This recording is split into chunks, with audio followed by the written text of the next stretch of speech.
Welcome to the Slop Farm. Enjoy the video. You start by making your iPhone X ready for NFC. Update iOS so background tag reading works reliably, and keep Bluetooth and Wi-Fi enabled for ancillary functions. Once done, make sure your phone is unlocked and awake before approaching tags, because the iPhone X reads some tags only when active. You'll also confirm which apps can use NFC, wallet for payments, and third-party apps for custom tags, so you don't waste time trying the wrong method. Now you perform the core steps. Open the app that supports NFC writing or reading because native reading is limited. Position the top edge of your iPhone X over the tag, hold steady for a couple of seconds. When writing, follow the app prompts to set type, payload, and any locking options.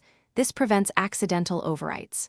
For reading, you'll see a quick system prompt or app notification if nothing appears. Move the phone slowly and try different orientations to find the antenna sweet spot.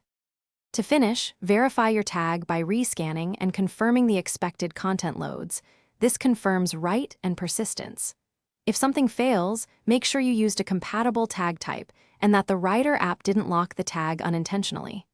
Once done, keep notes of tag UID and payload for future edits. If problems persist, restart the iPhone, update the app, and retry. This often clears temporary NFC stack issues and restores normal reading and writing. Thanks for watching. Consider subscribing if we helped you today.